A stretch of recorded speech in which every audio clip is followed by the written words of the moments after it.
Hello সবাইকে, welcome back to my page. So মেকআপের দ্বিতীয় পর্ব নিয়ে আসলাম, দুর্গাপূজার মেকআপের দ্বিতীয় পর্ব।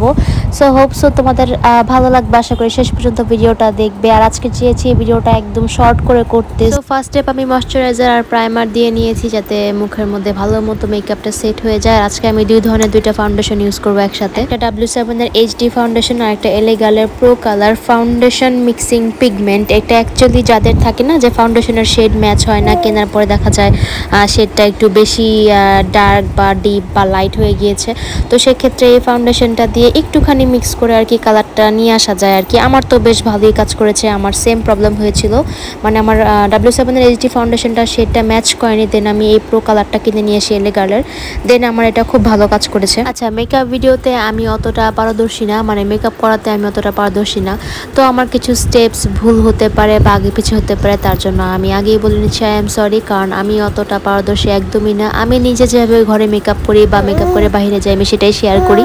আমার ইচ্ছা আছে পুজোতে আরও 2-3টা লুক ক্রিয়েট করে শেয়ার করা, যেভাবে পুজোতে আমি সেজে একটু বের হই। যদি এই বছর পুজোতে ঘুরতে বের নাও হওয়া হয় তো সেক্ষেত্রে আমার আফসোস থাকবে না। গত বছর প্রেগনেন্সির কারণে ঘুরতে পারিনি, পুজোর মধ্যে অনেক বেশি কষ্ট লেগেছিল, কারণ পুরো বছর এই কয়েকটা দিনের জন্য অপেক্ষা থাকে। এই বছরও অনেক ইচ্ছা ছিল ঘোরার, যেহেতু গত বছর পুজোতে ঘুরতে পারি। আর এই বছর দেশের যা অবস্থা, সবাই আগেই মানে সাবধান করে দিচ্ছে, পুজোতে তেমন একটা দূরে যাওয়া যাবে না, বের হওয়া যাবে না, সাবধানতা অবলম্বন করতে হবে।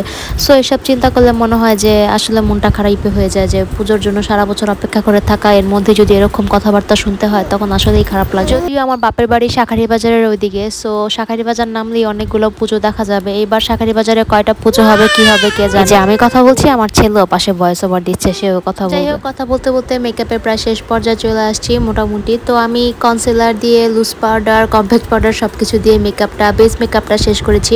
আর এখন সবচেয়ে খারাপ পার্টে আসছে, যেটা আমি একদমই পারি না, সেটা হচ্ছে আই মেকআপ করা। আমি আইশ্যাডো দিতে একদমই পারি না, মানে আমি অন্যকে দিয়ে দিতে পারি, আমি অনেককে সাজিয়ে দিয়েছি সুন্দর করে, আইশ্যাডো দিয়ে দিতে পারি, আমি নিজে পারি না। কারণ কি, আমার চোখের উপরে আই ক্রিজ যে থাকে, মানে চোখের যে পাতাটা, উপরের পাতাটা, সেটা একদমই নাই বললে চলে, মানে একদম হাওয়া।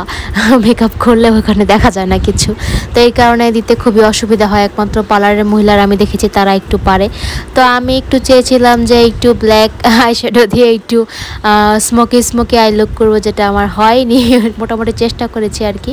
তারপরে আমার ভোতা নাকে একটু চোখা করার জন্য আমি একটু কন্ট্রোর দিয়ে নিয়েছি। আমি বেসিক্যালি নাকে মাঝে মধ্যে একটু কন্ট্রোরিং করি, আর মাঝে মধ্যে মন চাইলে খুব কম গালে দেখা যায় কন্ট্রোরিং করি। এরপর আমি একটু আইলাইনার দিয়ে নিলাম। কন্ট্রোরিং করার পর আমি হাইলাইটার আর ব্লাশ লাগিয়ে নিয়েছি। দেন আমি লিপস্টিক দিয়ে দিচ্ছি। আমি মেকআপ করতে পারি খুব দ্রুত, যেমন আমি ভিডিওটা ফাস্ট ফরওয়ার্ড করে করছি, মেকআপও আমি এরকম অনেক তাড়াতাড়ি করতে পারি। আর বাচ্চার মা হওয়ার পর আরো তাড়াতাড়ি করা শিখে গিয়েছি, কারণ বাচ্চা ঘুমিয়ে থাকতে করা লাগে আর কি। আর কিছু মেয়েদের বা বেশিরভাগ মেয়েদের একটা ব্যাপার আমি দেখেছি, অনেক খুঁতখুঁতোর একটা ব্যাপার থাকে, মানে পুরো সবকিছু পিকচার পারফেক্ট করা, চোখের উপরে একটু দাগ লেগে গেলে বা একটু মেকআপটা বাঁকাতেরা হলে বা একটু প্রবলেম হলে সেটাকে একদম রিক্রিয়েট করা, একদম ভালো মতো মুছে করা। আমি আবার সেরকমটা কখনোই করি না।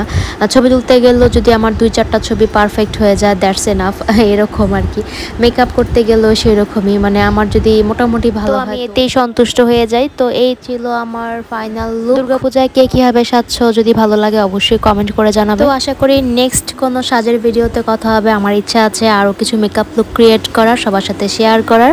সো সবাই ভালো থাকবে। ভিডিওটা যদি একটু ভালো লেগে থাকে একটু কষ্ট করে লাইক কমেন্ট করে দিও। ভিডিও বানানো বা মেকআপ করা, পিকচার্স তোলা, এই হোল প্রসেসে আমার অনেক কষ্ট হয়। বাচ্চা কাচ্চা নিয়ে অনেক কষ্ট করে ভিডিওগুলো বানাই, শখের বশবর্তী হয়ে বানাই। সো হোপসো তোমাদের ভালো লাগবে।